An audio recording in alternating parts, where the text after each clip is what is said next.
So hello, Pod. Welcome. This is Anthony Teasdale joining you, a fan of the world champion Los Angeles Lakers. So everything's good in my world right now. Shameless plug. That's right. That's right.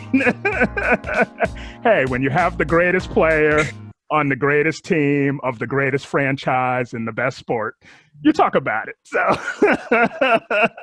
we'll let him have his moment, okay? It's okay. Erinn's just pretending like she doesn't agree with me on this one. But glad to be here today. So I'll introduce my colleague in crime, Erinn Scott. This is Erinn Scott. I'm a staff psychologist at CAP, she, her pronouns. And I agree that you have one of the best players in the world on your team, but that'll be another pod where we talk about our affinity for basketball on our teams. But today we are so honored and so excited to have one of our new colleagues, but certainly not new to the field, but new to us here at CAPS. And her name is LaVoya Woods. And so Dionne Woods, excuse me, didn't mean to say your name incorrectly, but LaVoya, if you would introduce yourself to our pod, tell us a little bit about yourself, and welcome to CAPS. Yeah, thank you. I'm so excited to join this illustrious crew today. I am a clinical social worker at CAPS.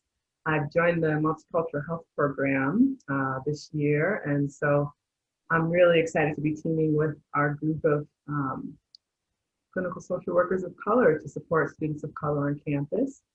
I'm a New Yorker, so, Lakers are okay. But That's okay. I'm a New Yorker too. You can root for the Lakers and be a New Yorker at the same time. Cool. That's good. But yeah, I'm excited to be a part of the team and to be here with you guys today. Well, thank you. Yeah, we are so excited to have you. LaVoya, we understand that you come to us with such a rich history. You've worked in several different capacities at several different agencies. So tell us a little bit about your career and what has brought you to this point. What's that looked like? Yeah, it's kind of a long story, so I'll give you the condensed version. Therapy is actually my third career. I started off after high school. I did a year of college, and then I joined the Air Force. That really kind of instilled in me this life of service and wanting to serve others and find my place in the community. But I very quickly learned that I was not set up to be in the military world. Definitely more of a free spirit. So my heart was toward teaching. So I opened a school in Brooklyn. And it was an outdoor education preschool. So I was frolicking in the forest every day with toddlers and doing a lot of family work, supporting families and kind of understanding their child's needs and dealing with transitions in the family. For a while, I was like a sleep consultant for toddlers, families, helping them to train their children to sleep. Okay, remind me to circle back to that because I have a toddler with some sleep issues. Oh, that's a huge time in the family's life. And yeah, it just kind of, I also had an after school center for older kids to help them to have that outdoor time to balance some of the kind of structured sitting at a desk time. And I was noticing that in my work in the school, I was really getting invested in the family work and felt like I needed more skills. And that was where I was having the most fun. So went back to school to pursue a social work degree to do family child therapy. And, to me, adolescence from little kids to 25, that's kind of my sweet spot. So CAPS is a real natural fit. That's an amazing journey that you describe. And I want to talk about you coming to CAPS and a program you're part of, because both of you are part of that. But before we go to that, I wanted to actually ask you, as you were talking about your journey, I was thinking about how much anxiety students can have about, I'm 18, 19, 20. I don't know exactly what I want to do. And they can get locked into this idea that they somehow have to have the perfect choice because it determines the rest of their life. And I think your journey shows how we can actually shift between careers and what we're doing. So I wonder if you could just, take a moment to talk more about what that was like for you, what emotions you noticed in yourself in the shift, and ultimately how you decided to do that, made peace with that, what went into that even more. Yeah, I love that question. And it's something that comes up a lot for my clients. And, I think it's a really tricky thing to navigate, because there is this kind of cultural myth about what the right path is, right? That you go to high school and then you go to college and then you start a family and you start your career and then you retire. And that's really not the path that many of us take. And I think for me, it was a little heartbreaking to not be able to continue with college, but I was a first generation student and my family couldn't afford it. So finding an alternative route to the education that I wanted was essential. And, even though my career has changed, I feel like because I had space at that time in my life to kind of get rooted in my values and what I needed and wanted, that my job choices in my career was an extension of that, right? So less about kind of a straight path ahead and more about being very clear about who I was and noticing that that would change and evolve and that would be okay. But there was a bit of a mourning process of recognizing that I wasn't going to have the life that maybe my grandparents had. But this is kind of more fun and creative. So I'm enjoying the roundabout journey. And it sounds like you had to do that to learn some things with yourself and kind of figure out the next step. And hard to know, like it sounded like in going from what you were doing with your school to social work, it was realizing, I like these family pieces, want to get in deeper, have more skill. And it seems like it would have been hard to know that if it hadn't been coming to you in that particular environment or setting. Absolutely. Absolutely. Yeah. And there's this sense of, the journey forward of, trying to figure out exactly what we want to be doing. I think there can be a lot of pressure to make the right decisions or what we perceive to be the right decisions about our careers and our majors and, but I think there's no decision that you can't come back from. And every new experience has the opportunity to teach you what you need next. Yeah.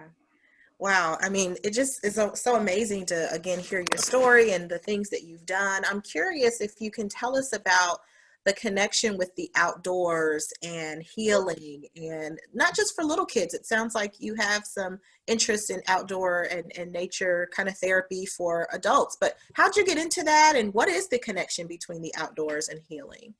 Yeah. Oh boy. It's amazing. Just as we're talking about how, we evolve as people and our interests change, this has become a bigger and bigger theme for me throughout my life, which is completely unexpected. I grew up in Queens. Are you saying that's not what we think of when we think of the outdoors? No, not at all, right? Like, me and my brother used to ride bikes in LaGuardia Airport. Like, it was just not what you would imagine, like an idyllic natural world experience.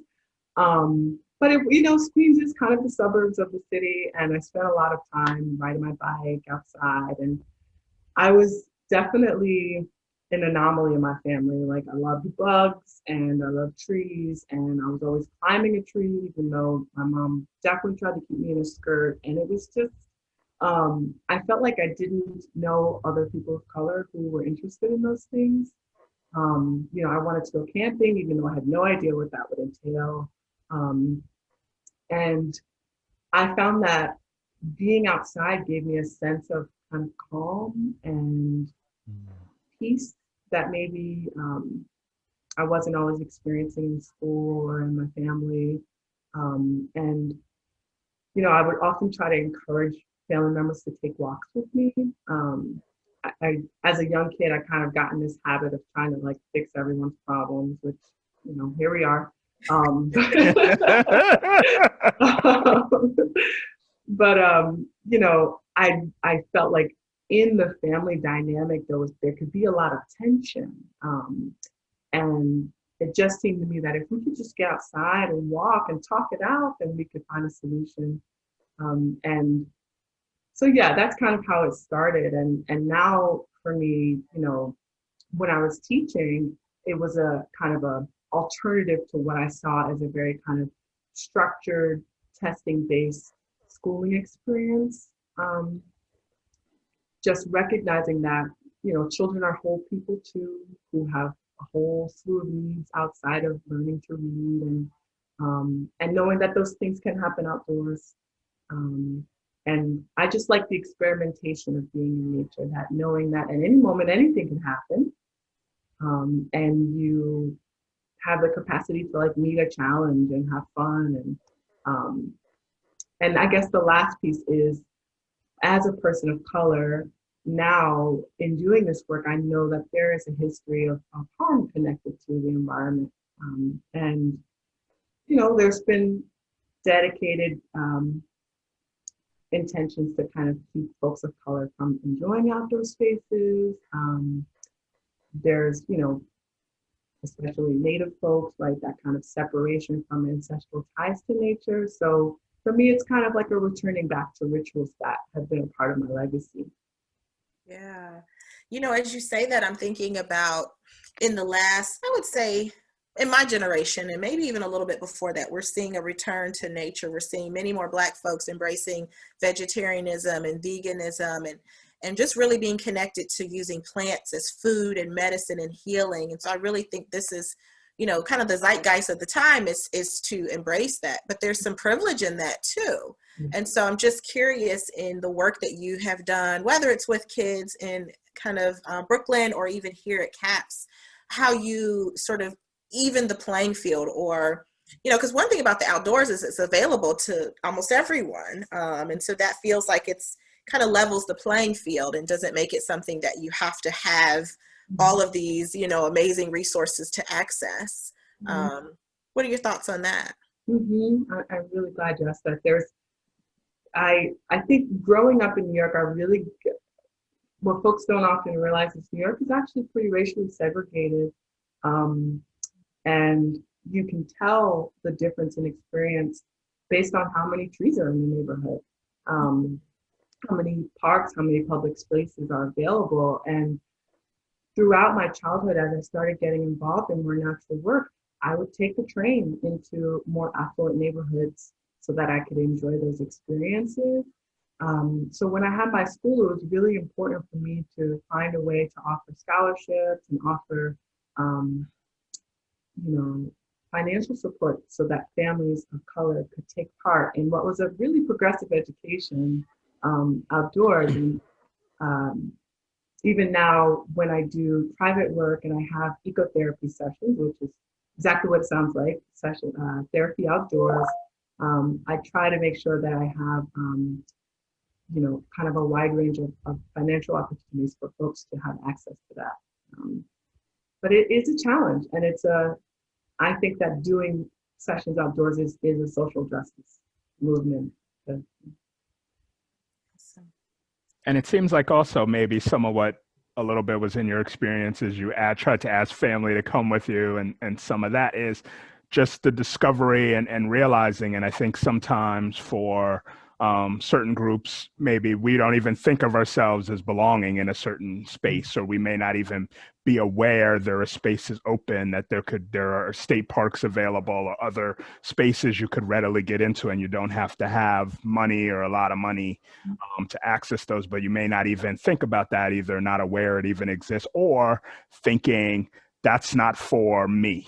Yes. And it being this very narrow idea of the spaces that we as Black folk or other people of color can inhabit, and maybe starting in contact. Maybe that's some of what students get in an experience of meeting with you or other people, is to expand the horizon of what it can mean to, say, be a Black person and show up, and that doesn't have to maybe be seen in the narrow sort of box or lane that maybe it often can be.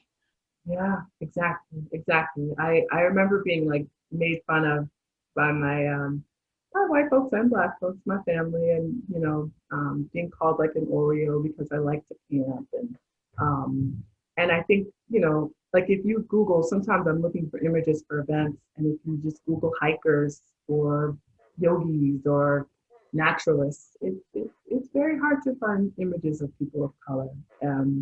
And I think that every time that I'm able to bring a Black child outside and like introduce them to just finding rocks on a stream, or you know, taking a hike or touching the texture of a leaf, it's giving them a glimpse of what it looks like to be free in your own body, and to make choices outside of the confines of whiteness. And it can be really powerful. Yeah. I love that we're having this conversation. You know, I have a small child, and I'm thinking back to, you know, some of those really part of what also I think is really interesting about outdoor just spaces and ecotherapy and things like that is there's some real wonder and magic of just slowing down and just sort of being with, instead of having to maybe do and control and produce. And so in that way, it's kind of like against the capitalist, you know, machine of go, go, go, to just sort of even go in your backyard and wander around and poke at sticks or rocks and things like that. So yeah, I think that, you know, I think it's awesome what you're doing. And how do you see that bringing some of that into CAPS? What would that look like for our students? Yeah. So I'm going to do a shameless plug before I dig into that. But Okay. this month I am conducting a challenge called the Black in Nature Challenge on Instagram. And basically, I'm inviting folks of color to go outside and to experience the healing benefits of nature. There's been a study that 2 hours a week outdoors can impact your mood, your mental health, your ability to make decisions, your focus, concentration, all the things that we need to survive in this virtual world. And yeah, it's been an opportunity for me to build community with folks who are already doing this work all over the country, and showcase, you know, make visible the kind of the Black and brown folks who are actively doing this. So so that's always an option for students to join the challenge and post photos of themselves and use the hashtag. But also, I really would like to start a group outdoors. I'm hoping as it becomes safer for us to interact in person. I think that could be amazing to give students a chance to kind of unplug and be in their bodies outside. Even on campus, there's lots of beautiful green spaces. So I hope to bring that work to the CAPS community and see how that looks. Awesome. I know we have a nature therapy group and love to have you be a part of that. Our Nature RX group with Dr. Leslie Montana. Two things before we move on, because Instagram is something that I am really, if you all listen to our podcast, you know how this is going to go. I'm really going to need your help, LaVoya, in encouraging Anthony to start an Instagram.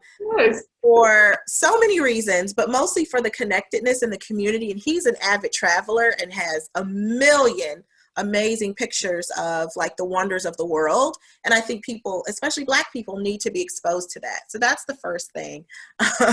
And then a few weeks ago, to your point of, you know, just being outside 2 hours a week or something that you said, and I was talking to Anthony, and I had hit a wall, you know, with COVID and being indoors and Zoom all day and sitting with clients in distress.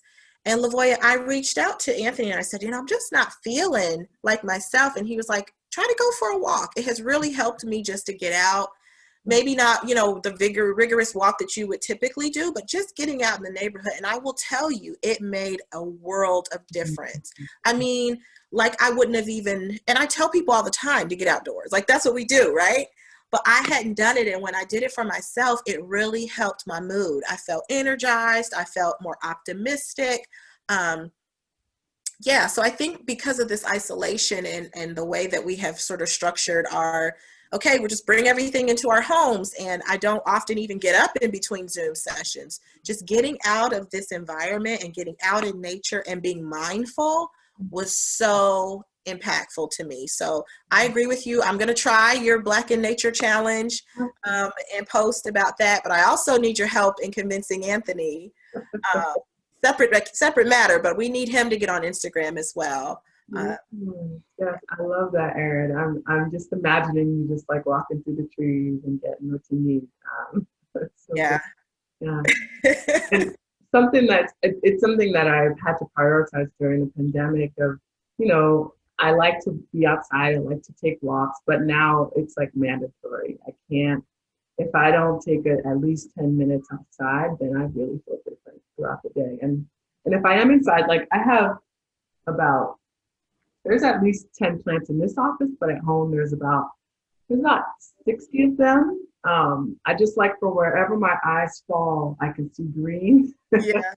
And there's so much science about how actually seeing green activates our ventral nervous system and gives us a sense of peace and calm. So. Yeah. I appreciate my co-host and consistently encouraging me to get on Instagram. So yes. Can I ask Anthony why you're opposed to getting plugged into Instagram? I'm not on any social media, so I don't know that that's usually been what I've thought of as my world. I'm a more quiet, introverted person who wants to share with the people close to me, but the idea of sharing with a whole bunch of people I don't see or know, I don't think so social media I don't think was created in my mind for me, but but I appreciate Erinn's role in my life in this way. She's the person who encourages me to do some of the things I don't want to do. And so we'll maybe get there, because I do really have a passion for travel, and I could talk about that all day long. And so would like to share some things. So as soon as I understand more what this Instagram thing even is, then maybe we'll get on it. I really think, Anthony, it's tied into what LaVoya was talking about, because part of what the pictures you show from your travels, almost all of them are you walking through temples and seeing historic sites and being kind of out in the environment of wherever you're traveling to. So I think, can you maybe talk to what happens to you when you are visiting these places? And the vast majority are outdoors, not all of them, but is that an experience for you to kind of be out in environments like that? Oh yeah, no question. I've actually often thought about, why do I feel so energized when traveling, maybe even in contrast to being back at home. And yes, it's nice to be on vacation, and that has a different thing to work. But I think a big part of it is, when I'm on vacation, I'm almost completely outside. When I'm home, most of my time is spent inside of buildings. It's spent inside of our building of CAPS, inside of the kind of Campus Health James Taylor building, or I'm often in my house and not as outside. Whereas during travel, it's a lot of walking, a lot of being outside. A big thing, and people who've traveled with me may laugh, but a big thing for me when traveling is I like to I'm an early riser, as you know, up at 4, 5, 6 in the morning. And so I often will walk around the city or wherever I am when I'm traveling, and it's completely empty, and it's a wonderful experience. I end up in parks, I end up in all of these sort of places. And so a big part of what I think I love in the travel and what gets me so energized is how much I'm moving, how much I'm outside, and what that means for just my energy level and just sort of excitement level of things. And so I think that's a big component. And then just being out and being in awe of different things that are outdoors, either that we've created over time, humanity has created, and that blend into the natural world, or that are part of the natural world. So to get to go to places like the Grand Canyon, and to be there and sort of just take in the majesty of that. Or I love water. And so whenever I'm close to water, that really provides just sort of a very calming, sort of soothing effect. And so I can think of places that are just spectacular, that if either of you haven't been, I hope one day you get to go. Like there's a national park in Croatia, Plitvica Lakes National Park, and it's just you get to a series of lakes with waterfalls, and you're just sort of walking through this massive area that's all lakes and various waterfalls, and it is just so gorgeous and spectacular. And I've just been in so many places like that. Going to Hawaii is a spiritual experience. I think that might be overall the most beautiful place I've ever been. And so there's just something about seeing Waimea Canyon, their kind of Grand Canyon, and just the beach and the area and just the natural beauty of it, or even to marvel at some of the things that humans have created that blend in with the natural world, and how amazing that is. Like even I'm thinking of Petra, which is an ancient site in Jordan, and how things are just carved into the rock and how they blend in, and just what the majesty of that is. And it just can't, it's almost like words can't capture it completely or can't describe it completely. Or going to Machu Picchu, I'm not usually someone who describes myself as particularly heavily religious or spiritual, but the best I can say is I understand why the natives of the time saw Machu Picchu as a place of spirituality to them, because standing there and looking out across the mountain ranges in the structure that was there, the best word I can come up with is a spiritual experience. There's something about it that touched my soul, for lack of a better word. And so there's really powerful experiences to be had. And I think LaVoya was talking about the way it also can slow you down so that you can take that in. And that's a real enemy now in our current world. Everything is very fast. There is a lot of stimulation happening. Young people are used to being on phones, and so they're used to dividing their attention. And maybe I'm just becoming an old person, but I don't love it in terms of some of that. But I think it makes it hard to then stop, tune into yourself, and not feel caught up in the wave of things. It can feel like you have to be part of this, or you have to go at a certain pace, when in reality, as soon as you take a moment, you can realize, oh, I have more say in tuning into myself, how fast this is all moving. And it's amazing what you can learn about yourself and learn about other people and learn about the world around you if you just slow down and take a moment and reconnect. And so, yeah, so those are a few of, like I said, I could go on and on and on, but our podcasts already have a tendency to get a little lengthy. So will cut me off about the travel stuff. But yes, it's an amazing, there's so many amazing things to be experienced in our world. And that's one of the things travel show me. Our world is really beautiful. And I don't know if we always have an appreciation of that. So, yeah. Mm-hmm. I love travel. That was beautiful to listen to you talk about it. You really captured, I think, something really important about being able to connect with yourself when you travel, and how that's different than trying to connect to yourself at home. And my favorite place is Italy, and what drew me to teaching was this Italian teaching philosophy that developed after World War II. The town was decimated. There was nothing left, and they still had to teach their children. So they would go into the forest and this idea that the child is capable and has everything they need to learn really spoke to me of this community kind of coming together and supporting this notion that we have everything we need. If we can just take the time to teach ourselves and be present.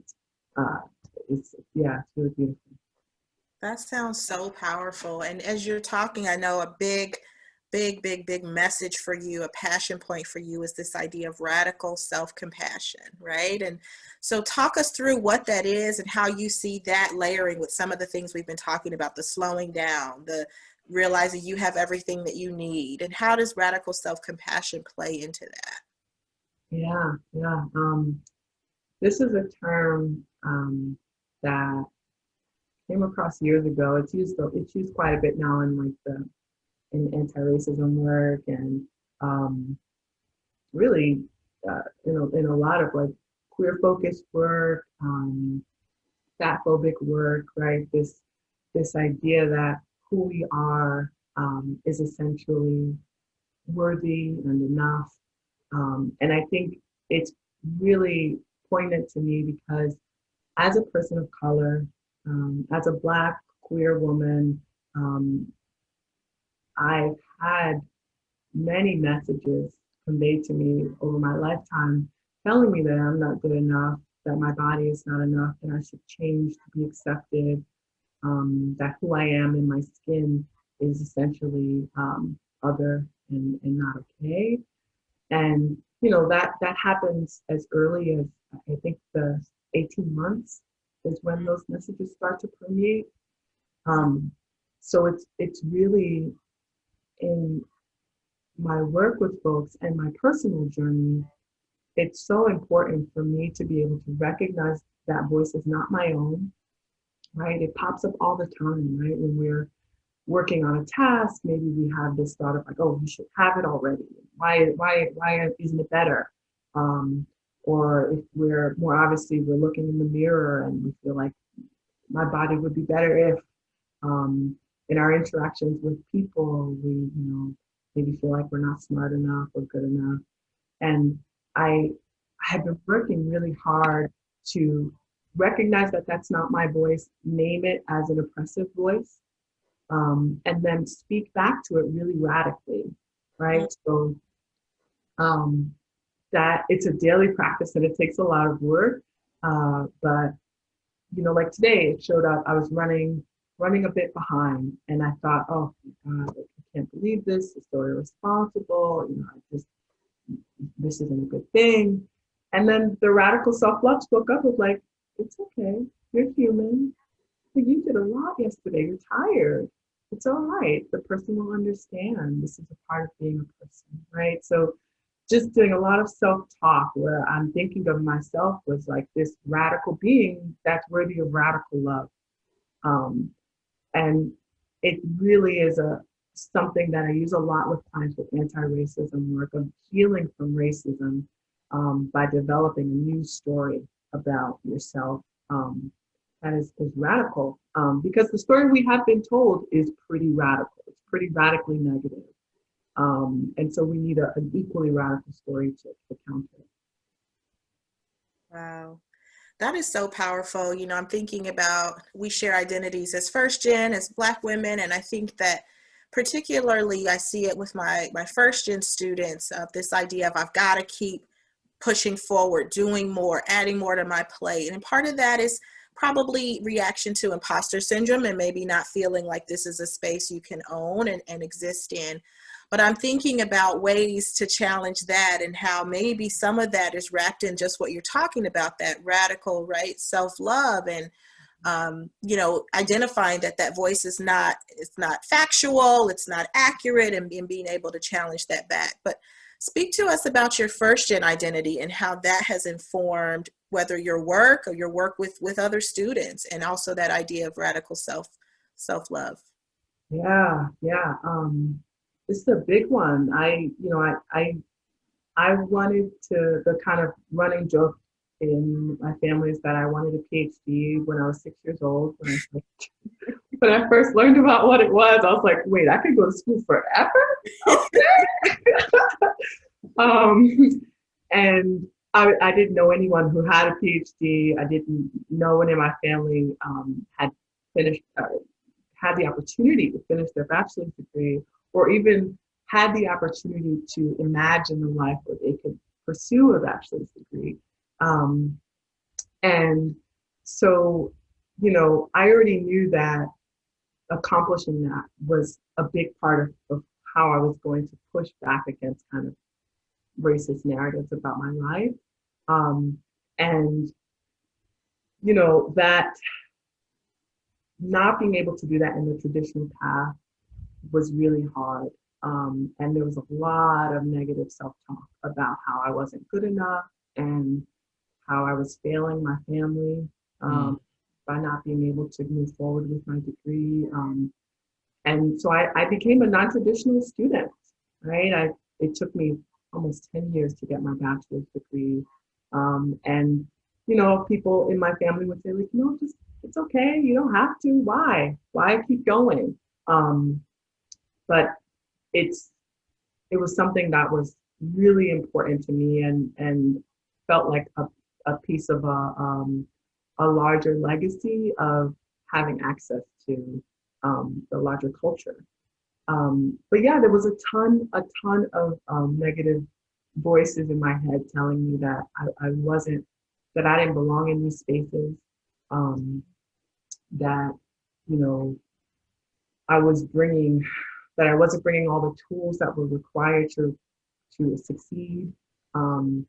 But because I was a non-traditional student, I had access to a lot of non-traditional students, and I learned a lot about the kind of stock that we have as people of color, and the experiences, the wealth of experiences that we bring into academic spaces.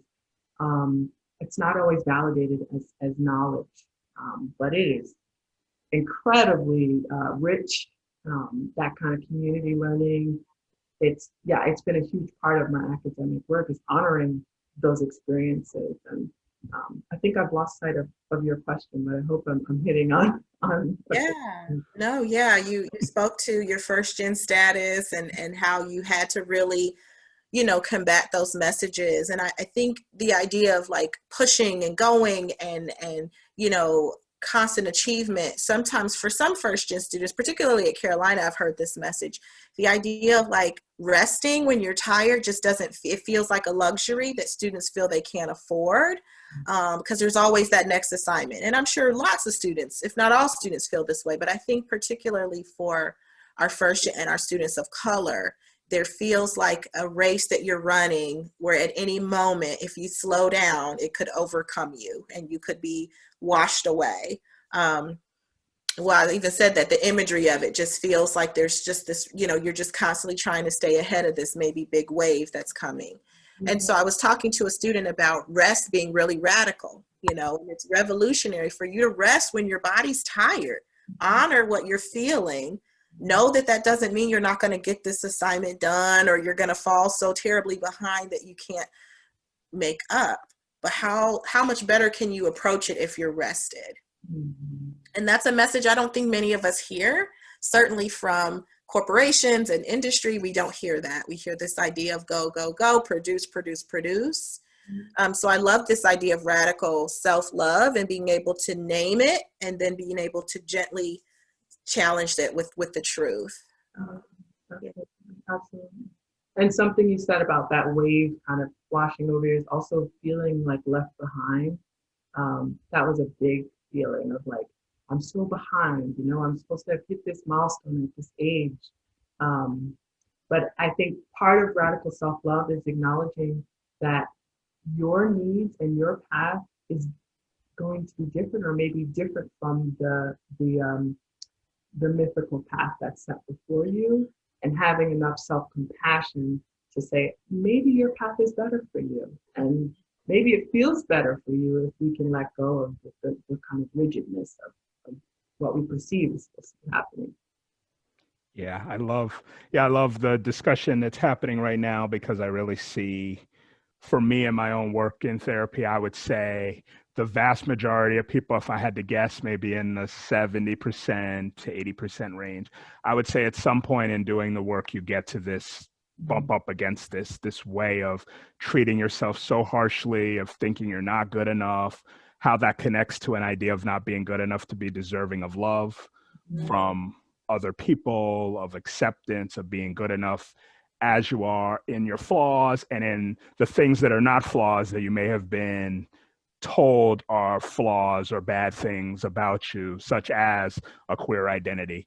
And so I'm glad that this conversation is happening, and really appreciate the components of that. And also what it can mean to what you were saying, LaVoya, about if you can do that sort of radical self-compassion, realizing my path can be different, but that can be okay. And maybe that's actually a better fit for me. I think that's also where someone can finally tune into their strengths. Because as you all were talking, what I was thinking about with first gen students or other students, but especially first gen, as you were talking, is people can lose sight of the strengths, the things that they've been able to do well, of resilience and other sorts of strengths, because of this getting caught up in the other side of things, of somehow I'm so deficient, and that every action is almost to make up for this idea of deficiency, instead of being able to come from a strengths perspective, or a perspective that's more energizing. And I won't rattle off too much around sort of research and that kind of thing. But the power of something like radical self-compassion is that we know from research what that can actually mean for things like motivation, that people think being self-critical and beating themselves up will keep them motivated because then they won't slip up. But actually, we know that it actually has a negative impact on motivation. People slip into depression, anxiety, all the things that end up with them in our offices seeking therapy. And so I think what we're talking about now in terms of radical self-compassion is really, I think, very critical, because I just see it. I see it so often in the work that we do, how it really just short circuits a lot of people's lives and short circuits a lot of their interaction to each other. I think you both know, maybe LaVoya, you're a little bit newer, but maybe already it's come through my fanaticism around group therapy. And part of my fanaticism around that is watching people connect, watching people be challenged in that connection and be challenged in the harsh relationship that they have to themselves and how that then impacts how they interact with other people. And I've told people before that I wouldn't have known this until I started doing the work, but people will tell you that what they're afraid of is rejection and judgment, negative judgment from other people.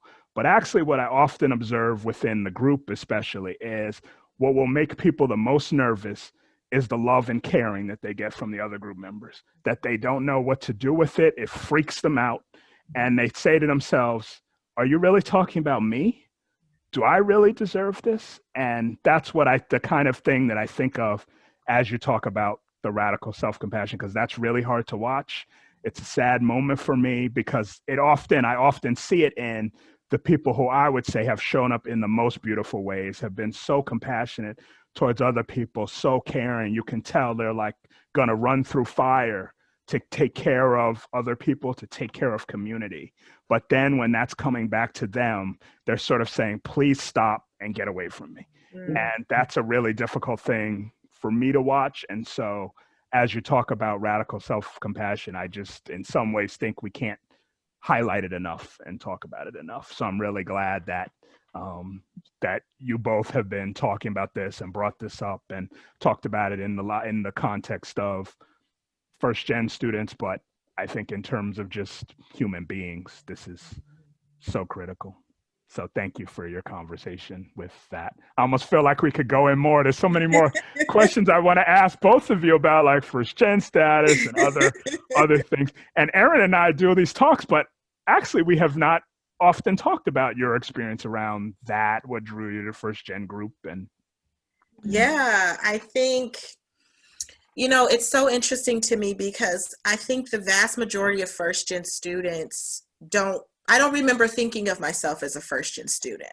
I was aware that I was the first, but it wasn't an identity that I went around announcing to people, or it really came out in terms of lack of resources or knowing how to connect to different departments on campus. It wasn't until I actually became a clinician and started seeing students, and there was a big shift in recent years of owning this identity. And this is a source of pride. That I started thinking, oh, wow, that's really cool. I mean, we didn't have a first gen, maybe we did and I didn't know about it, but I don't know that we had these kinds of groups, in my undergrad and my grad school. I was keenly aware of feeling like I needed to figure it out, coming in behind a curve. Folks knew things I didn't know. And my close circle of friends, I felt comfortable asking, but mostly I kind of went along like I knew what was happening, and I almost never did. And so it became really important for me to create a space on campus and within CAPS where students could connect around that first gen identity and what it's like to be dealing with a mental health challenge and, and finding your way, having the courage to find your way into CAPS and having this identity that we know exacerbates some of these symptoms. Because oftentimes, and this wasn't by any means my, situation, but we know that families can maybe not be as supportive. We know that there can be things like, housing and food instability, lack of resources for our first gen students. So really, I find First in the Family, which is the first gen group, that that I run as a place of, you know, I get so much, it's so cathartic for me, because in a way it's kind of taking care of that 18, 19-year-old Erinn who didn't have that support, but it's also creating a space and seeing, Anthony, what you were saying, seeing people validate other people and say, no, that doesn't make you, you know, the fact that, you know, going home that your mom is going to be asking you to do all of these things and you can't talk about your research with your family because they won't understand. They love you, but they won't understand. That doesn't make you, you know, a bad person, because you really aren't looking forward to going home for the holidays. And so I really have loved over the last 4 years being able to create and provide that space. It's been great for me, but it's been even greater to see students, particularly my students who return, who say, this group helped me, you know, and I don't do that to pat myself on the back. The space that they create and that they cultivate is just really, it's a powerful space. So I don't know if that answered your question, but yeah, it really, I didn't realize that I didn't realize there was any pride in doing it for the first time.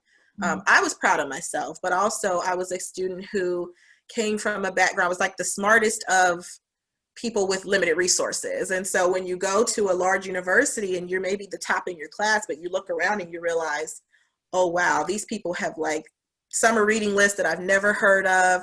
There's this social and capital that they have that I didn't have access to. So I felt from day one behind the curve.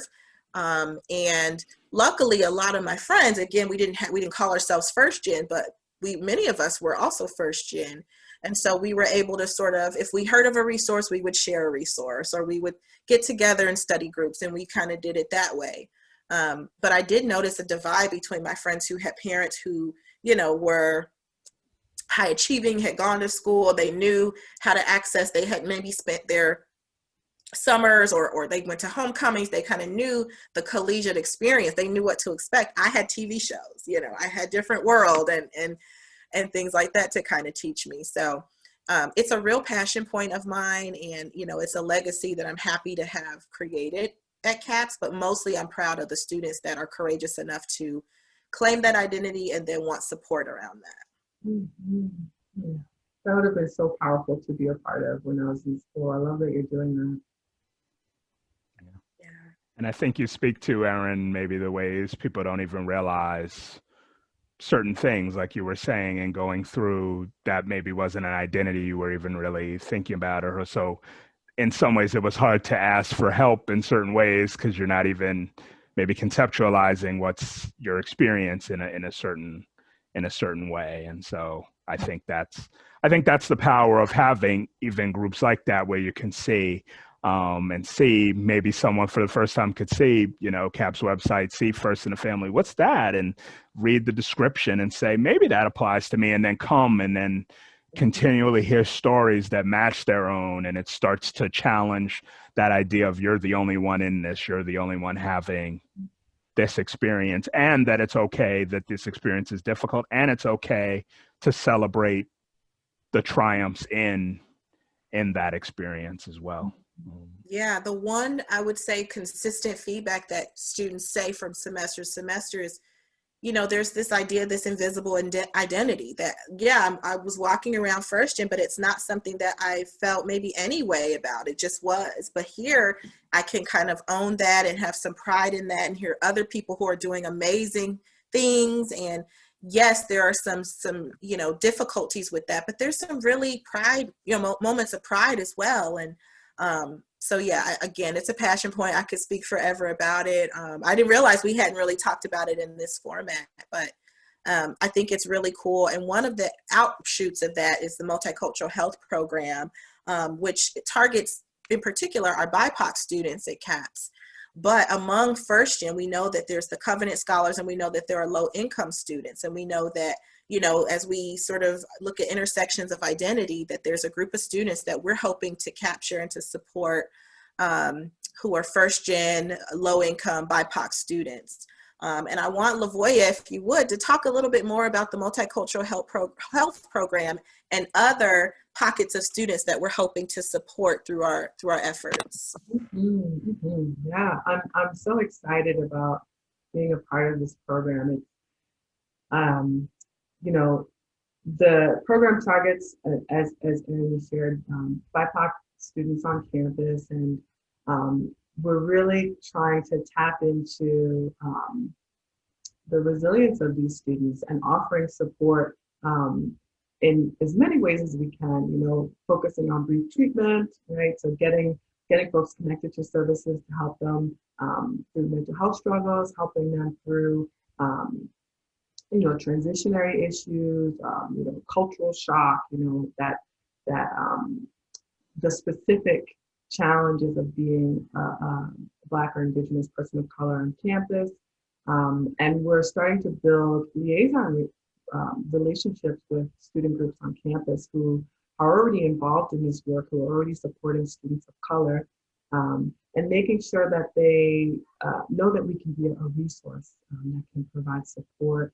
It's been really exciting. We've gotten some good pairing and good feedback from folks, and really speaking to some of the challenges that students of color have maybe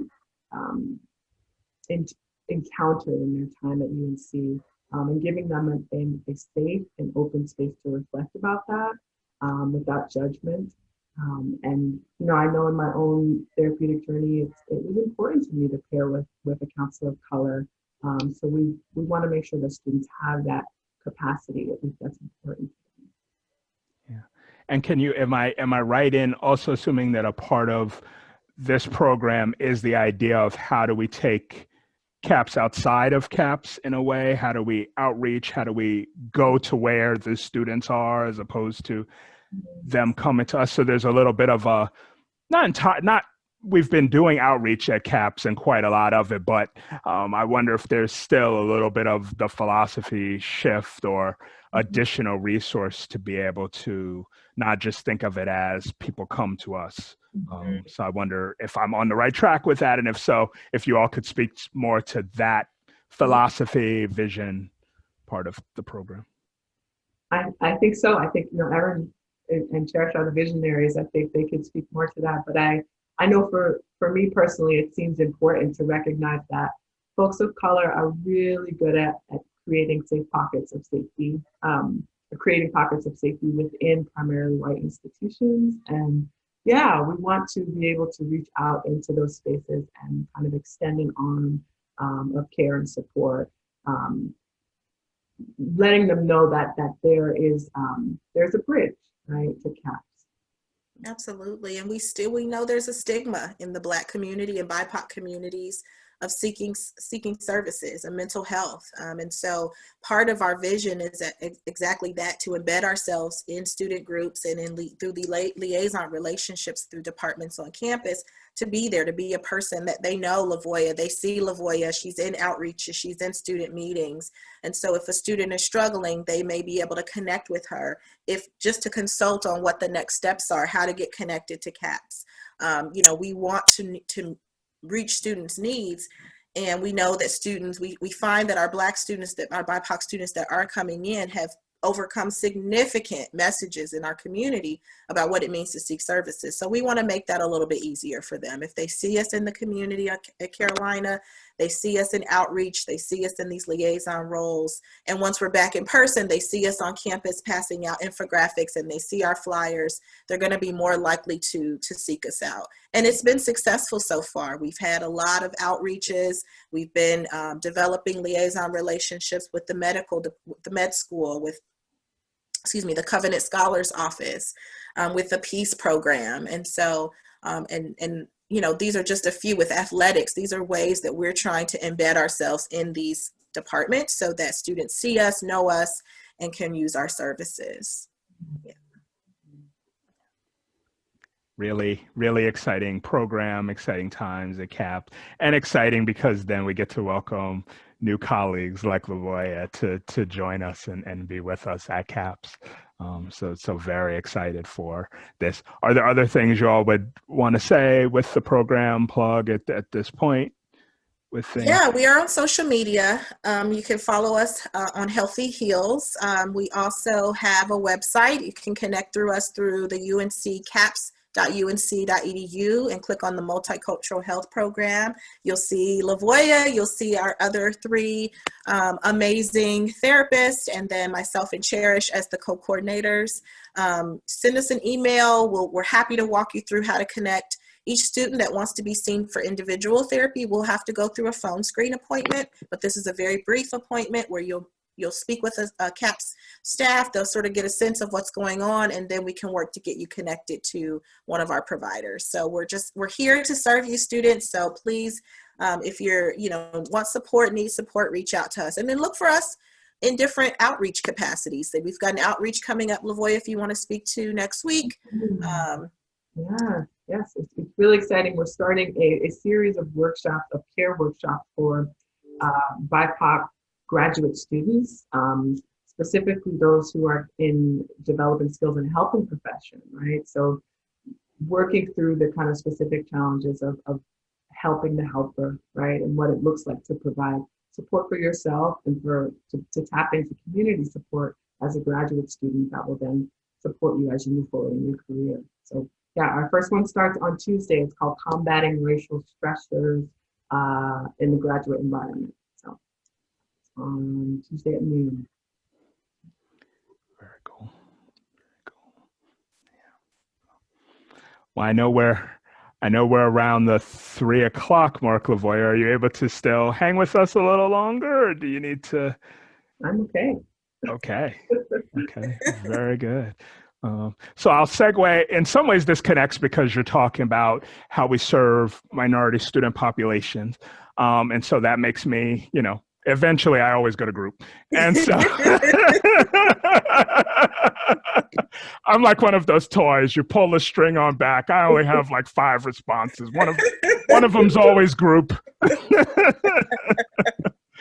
But it's making me think about and to talk to Erinn about, but I'd be curious about for you, like, as you think about, groups you'd like to get connected to a CAPS, or if there are group experiences you've had in the past, what you've noticed about any group experiences you maybe have had, and particularly maybe group experiences that you've had working with people of color.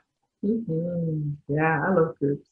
I think one of the most impactful group experiences I've had is I worked with UNC Refugee Wellness during my clinical training, and it's a program that's geared specifically at providing mental health services for refugees in the Triangle, which we don't often think of that as a robust population, but there is actually quite a powerful group of refugees here.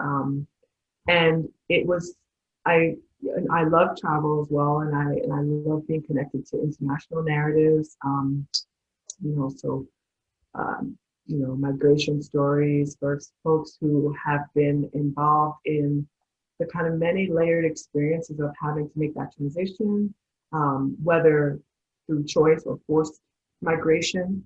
And I just really felt so privileged to be in a group with, so I did a group of Muslim identified women. So it was a variety of nationalities that these women brought in their identities, but they all kind of were under the umbrella of the Muslim faith. And we talked about, Americanism, all the kind of cultural things that they felt like they were trying to catch up and figure out. We talked about parenting. We talked about some of them were returning to school. We talked about being a college student refugee. And it was just a really amazing experience. For a while, we conducted them in a garden outdoors. So it was really just lovely being a part of that, and so much graciousness of spirit in those spaces. So I would say that really lives on with me, and I'm very passionate about working with international students at UNC, because I feel like I have that background, and it was such a rich experience for me. I also did a group, and the name of it is escaping me now. I love that group. But it was a group for college students of color, an ecotherapy group. I conducted it right before the pandemic, so last fall. And it was a small group of us that would go out into the forest every week and talk specifically about being a person of color at a PWI and all the layers of identity that brought up. It was really special. And, I always think of these group ideas, to support the community, but they end up being really beneficial for me as well. And I'm sure you can attest to that. Yeah, it's interesting how, especially when there's shared identities, I loved, and would be interested in hearing what it might have been like to work with international students where there maybe weren't as many shared identities. But I know for me, the really powerful, impactful groups are ones where it is a little bit of catharsis for me. And it almost feels like I have to really ground myself because I want to join so much with the group experience. And I co-lead the Empowering Black Women group. And that group is just such a dynamic group of Black women here at UNC from all different academic statuses. And one of the things that I keep, coming back to is just the beauty and the resilience and the strength of Black women. And there are times, we might talk about light, fluffy things, but we talk about really deep, heavy things. And there are times where me and my co-facilitator are sort of like, we want to just, yes, we agree. And we do. We certainly are ourselves. We show up authentically. But I think that group, when you have such shared identities, it's just so powerful because it speaks to that part of you that sometimes we feel like as professionals, we may have to box in a little bit, or we have to maybe not show up as authentically because we're the experts in the room, right? There's a power difference. So yeah, would love to hear just a little bit more about, I know you love working with international students, but what's it like when you work when there aren't shared identities, and what's that look like? How do you still connect and join? Yeah. Well, I honestly, I think it's safe to say that like working with folks of color is unfortunately a niche in mental health, right? So my training is in working with diverse populations and the kind of breadth of the human experience. But I've done trauma groups. And I've done lots of like skill-based kids groups or adolescent groups or teen groups with people who, when no one in the room looked like me or identified in the same ways that I did. And there's so much universality in the human experience when it comes to the emotions we experience and the fears that can show up for us. That finding that joining space is not difficult. I think it's I'm sad to have missed parts of that in the new world that we inhabit. I had some maintenance people come and need access, so I had to click off for a moment, and so didn't get to hear all of the pieces of what's shared. I think I heard a little bit of Erinn sharing about the experience of doing Empowering Black Women, and then it sounded like you all had shifted to a little bit about maybe group and trauma kinds of things. Yeah, we were just talking about, even if there aren't shared identities in a group, it could still be really powerful and you can still join because of the universal human experience. And there are really points of, it's really lovely when you have shared identities, and I can attest to that being a really, powerful connected piece, but it's not necessary to join into or be a leader of a group to have had those shared identities.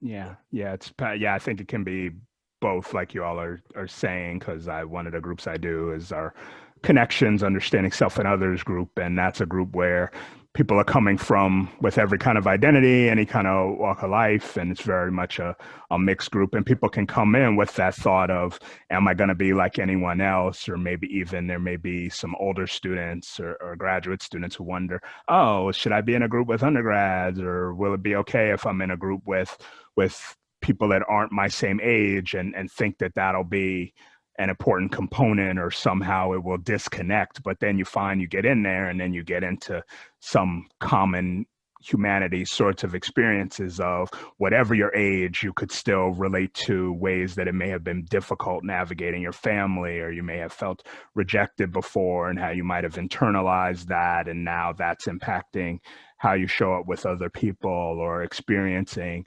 social anxiety because you're anticipating that people will see you as insert negative comment here, or that you'll say the wrong thing, that you'll come off as stupid somehow, or all of those sorts of things, or having had trauma experiences that then impact how much it's really hard to trust other people and trust that it's okay to be vulnerable. And that becomes very much universal, regardless of age and other kinds of things. And so, yeah, I think about that as you say that about where, yes, a shared identity can be powerful, but isn't always necessary for a powerful group experience in a lot of ways.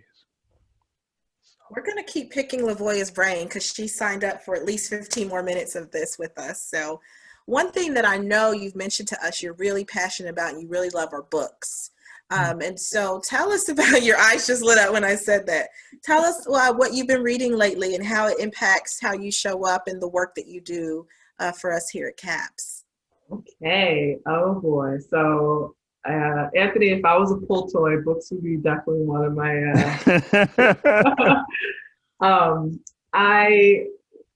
so one of my dreams as a kid was to have a library in my house, which so I did. We turned our dining room into a library. We decided we didn't need a dining room. Oh, that's so cool. We needed books. And I love reading.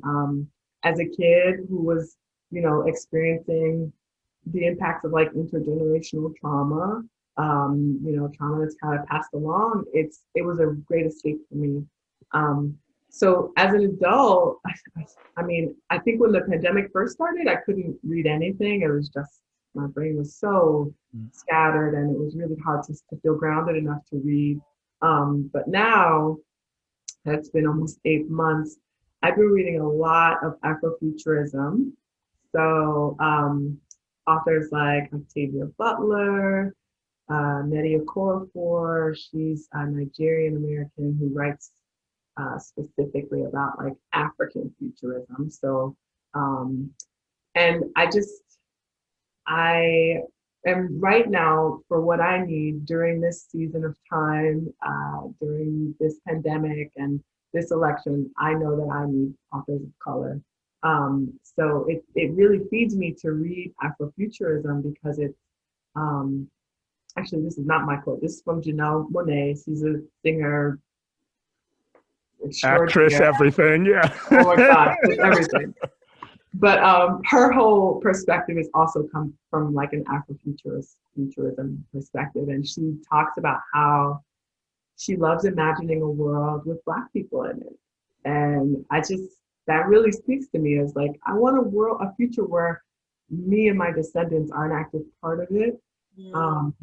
So yeah, the reading, especially Octavia Butler, she loves like gender bending, racial bending, getting to like the core of human flaws and human experiences, and it's so exciting to read it, and it helps me in thinking about like radical self-love and radical self-compassion, is that these are really radical ideas that I can embody in this time, in this space, with the limited language we have around gender and race, and kind of allow myself permission to dream a little bigger than I am, and give my clients that permission. And that might show up in when folks say stuff that is a fact of their existence, like I can't do that, or I shouldn't do that, or how could I do that? No one I know does that.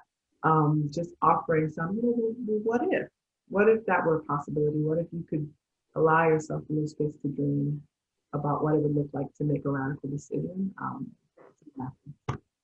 Yeah, I love that you're sharing about that. I love science fiction, but one of the difficulties for me with science fiction is the absence often of Black people or anyone not white.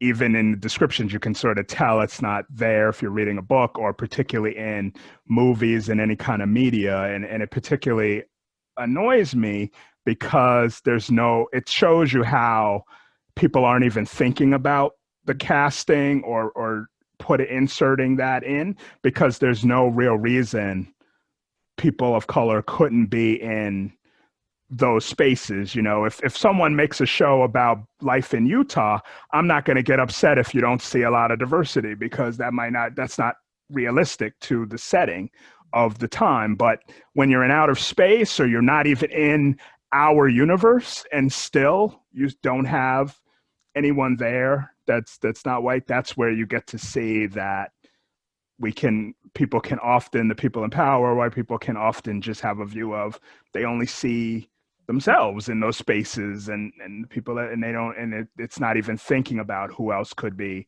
included. And so I love hearing you about that, the Afrofuturist interest and what that can mean to you. And I think there's just so much room. That's what I love about science fiction, is everything's possible in it. And so it's also a glaring omission when there might be so many people omitted from those stories and those tales. And so I'm really happy to hear you sharing about that, because I really, love those kind of books. And Octavia Butler's on my large list of reading. I've only recently reconnected with reading. And so the Octavia Butler books are in the queue. So I'm maybe going to get, what'd you say? Fledgling. Okay.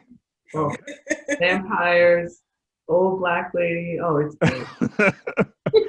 Okay, I will add that in. That is definitely in the queue. That makes me think about, for each of you, if there are, what are favorite books, most influential books for each of you? Yeah, I really love LaVoya, her passion for books, because it's self-care for me as well. And I similarly found myself a little frozen at the beginning of the pandemic, but as I've thawed out, I've really reconnected with my love of reading, and I go through books really quickly, which is cool.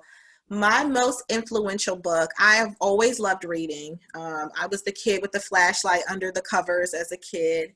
And I remember reading, gosh, it might have been 5th grade, maybe, Island of the Blue Dolphins by Scott Odell. And it's based on it's like a fictitious take on a true story of a Native woman who was left on an island off of California back in the 1800s.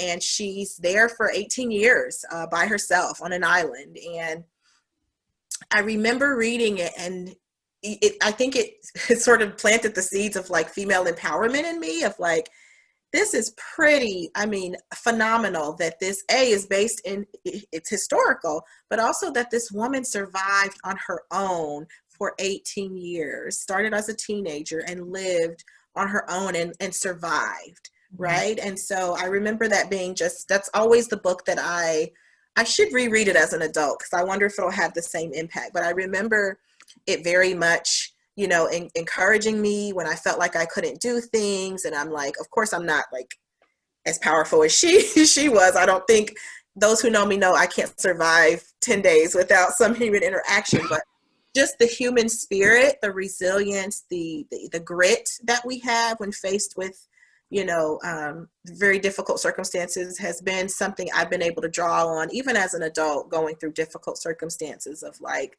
you can do it, and speaking to myself and speaking over myself. So mine's going to be Island of the Blue Dolphins. Mm-hmm. I need to read that. I've never heard of that one. I hadn't either. I love witches and magical realism, and so I like, there's a book that called Shark Diaries by Kiana Davenport, and it's just about the journey of a woman through like multiple generations. So a lot of the books I read tend to be about like trauma and families, and I try to take a break, but it's just what I'm into. And so this book just follows her journey. It starts with her mother, it ends with her child, and all the ways that she has to kind of tap into her power. So a lot what you were talking about, Erinn. But there is like a magical element that is really fun. I love the idea of people being able to like access power, supernatural power, especially Black and brown folks. I love that.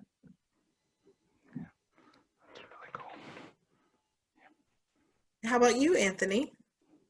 Yeah, I have a few. I think my favorite book ever is probably the autobiography of Malcolm X. I Mhm. think because it captures the dual nature of being a Black person in America, in the United States, and just that journey. I know often Malcolm X can be labeled historically as a figure of hate by some people, and I think that that really misses the boat. I think it misses the boat on the righteous anger and the understandable anger people would have to being treated the way Black people have in the United States for hundreds of years. And I think also it shows, though, the struggle to still within that ultimately want to be part of the American narrative. So it's still wanting to be part of and grappling with, as you go through kind of Malcolm X's journey, grappling with what was I told about Islam? Is that really what Islam is? Do I need to keep all of these messages? Would there be a way to work with the American society to still achieve things and to really grapple with those tensions? And I think that that's a really beautiful story, a story of how we can evolve and change and we're not one thing. And you could look at the life of someone who maybe does things that are against the law, and you could put them in a box and want to throw them away, but there's so much more complexity to them. And part of what I love in the work that we do is the complexity of people, of life, of societies, and that we're not one thing always, and you have to often go beneath the surface. And so I appreciate the complexity of that and appreciate the complexity of, yes, again, what it means to be Black in this country, a country where I think there's often, I'm thinking of a quote of that came out, one of the NBA coaches, Doc Rivers, had said, sort of tearfully, of talking about the current climate of things, Black people that have been killed by police or in other encounters, and kind of talking about the idea of loving America, but America doesn't love you back. And there's that continual tension of wanting to be fully part of this country, wanting to embrace, and so many times throughout history up until the present day being told that you're not really part of this and we don't see you as part of this. And not to go too far into a political tirade, but we even saw it with what happened with President Obama. And that's what the whole birth certificate thing really is code for. It's not just bringing up kind of a silly issue. It's really saying you with your name, with your skin, with your background cannot possibly be a true American.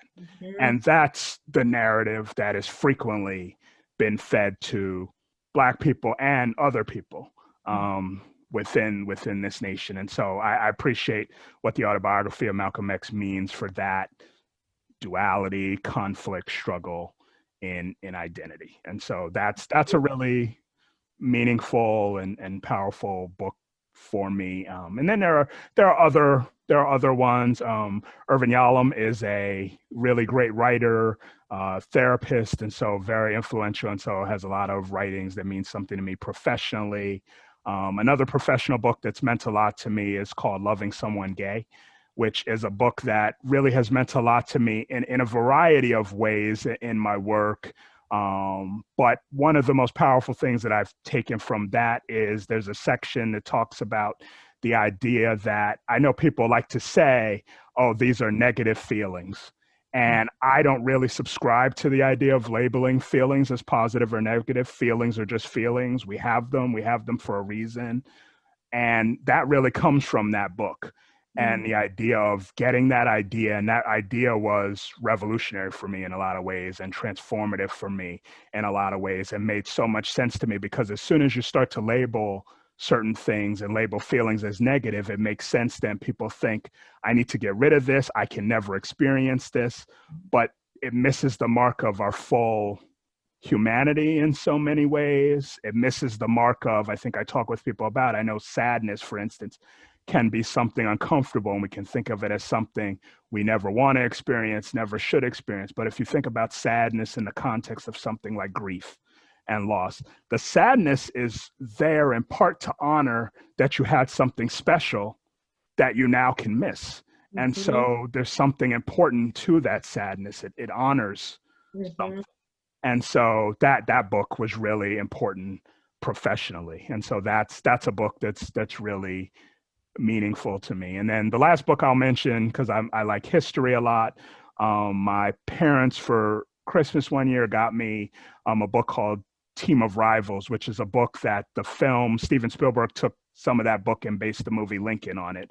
But it's about Abraham Lincoln and his cabinet and how he chose political rivals, people that would have been had a different sort of perspective of politics and American life than him, and had them in his cabinet, and how that blended into getting different perspectives and being able to govern from a really rich place, or even maybe challenge each other in thinking of how to move forward. And I really appreciated that, because I appreciate history and the behind the scenes, but it was also just interesting to think about teamwork, how certain what would seem like clashing people and ideologies could come together and maybe form a really great working government in a lot of ways, or great working kind of organization, and challenge each other in ways, and keep it from just being sort of maybe the idea of that group think where you get on one track and then there's no outside opinion to shake you off of that.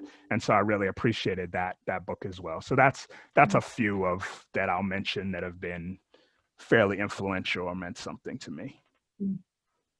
Wow, you said so much that we could touch on, and I want to be mindful of the time, but something that an identity and a group that I'm thinking of that kind of fits into, you talked about the book professionally that was really important to you, Loving Someone Gay, and I'm thinking of our BIPOC students of color and how that can be a missed opportunity for us to really support that group. And so thinking about the Multicultural Health Program and reaching out to students, and this is for our students, all of our students with any type of minoritized or multicultural identity, please feel free to reach out. But particularly, during this month, and October being National, Coming Out Week was earlier last week, for our BIPOC students who identify on the LGBTQ spectrum, please feel free to reach out.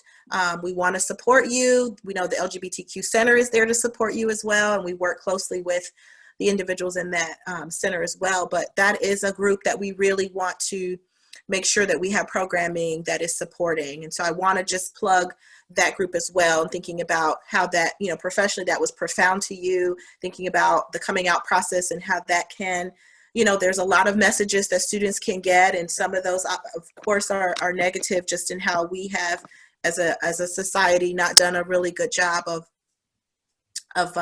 talking about the process and talking about individuals on the LGBTQ spectrum, and wanting to us to be a bridge to that student group. So yeah, as you said that, my heart just swelled, because I thought that's a student group that I think we need to be intentional about reaching. Mm-hmm. Yeah. And I think LaVoya is reading your mind a bit, because actually LaVoya and Sophia are considering, and we're in discussions about potentially offering a specific group that would relate to what we're within CAPS, that would relate to what's being discussed. So stay tuned sort of material for spring. But yes, there have been some thoughts. So it's funny that you sort of went into that, because I'm not sure you're privy to that information, Erinn, but LaVoya has been in discussions, yes, about. That's awesome. Mm-hmm. Yeah. Very excited. We'll see what happens, but I think talking about intersectional identities is really important. So LaVoya, as we have so enjoyed, I know I can speak for myself, and Anthony can speak as well, but we have so enjoyed having you this afternoon. We have a segment of our podcast towards the end where we say, just stop it. And this is really what we give you the opportunity to give a message to our listeners. It's typically about something that they're doing where they're beating up on themselves, or negative messages that we might have internalized from society. So is there a message that you want to leave to our listeners to just stop doing something, thinking about something, engaging in something? Mm-hmm. Okay. Think about how to word this, because I know exactly what I want to say. The direct approach, we're going with just stop it. We're Yes. through. We're cutting through right to the heart of it. Yeah, it's really great. Okay. Just stop putting up barriers that prevent you from walking into your power. It's long, wordy. I'll keep working on it, but I think we're powerful and we need to just stop it. Stop preventing that power from shining through. That's awesome. Yeah. We have a few minutes. Can you speak to maybe ways that students typically do that? What barriers do students put up to accessing their power? Yeah.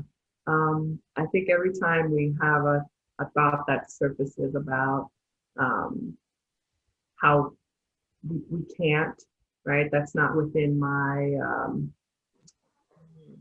I couldn't possibly do that, right? No one would want to hear that from me, right? Or maybe there's a presentation coming up and you feel nervous about it and scared and feel like maybe your words or thoughts aren't that valuable. Just stop it. You're a powerful person in that space and what you have to say is powerful. Yeah. So there's lots of other ways, but that's what comes to mind. And I think also making connections with others. I think we're all a little isolated right now, a lot isolated right now. And we can start to have a lot, kind of negative thoughts about whether people are interested in connecting with us, whether we're welcome as a part of the group, whether we want to burden them with what we're experiencing. And yeah, just stop it, recognizing that you are a powerful person as a part of the group, of the community. And I'm so glad you share that. And it makes me even think about what it unleashes for other people because you mentioned connect with others as well. So when people step into their power, which could just be finding their voice, and there could be a lot of ways to do that. It doesn't have to be like I've somehow now made some grand political statement. It could be much smaller, but it could be stepping into that, using a voice. And it's amazing that now other people may hear, wow, someone else was thinking that, and what it unleashes for other people. That's why we talk about things like representation, being able to see ourselves in spaces, why the Multicultural Health Program exists in certain ways of what that can mean to see yourself. It creates possibility. And so as I listen to you talk about just stop it, putting up those barriers to power, I think that's what it can kind of do for people to step into their power. Is it unleashes that power in others, unleashes that light in others. It allows them to see themselves and be seen. So that's important to this podcast that we call Feeling Seen for a reason. So thank you so much for that. Thank you so much. And one way that Anthony blocks his power is by not having an Instagram account. The world needs the word.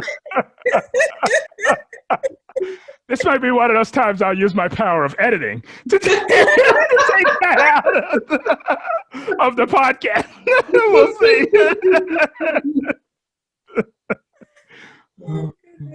Well, thank you so much for bringing me into this space and welcoming me here. This has been wonderful.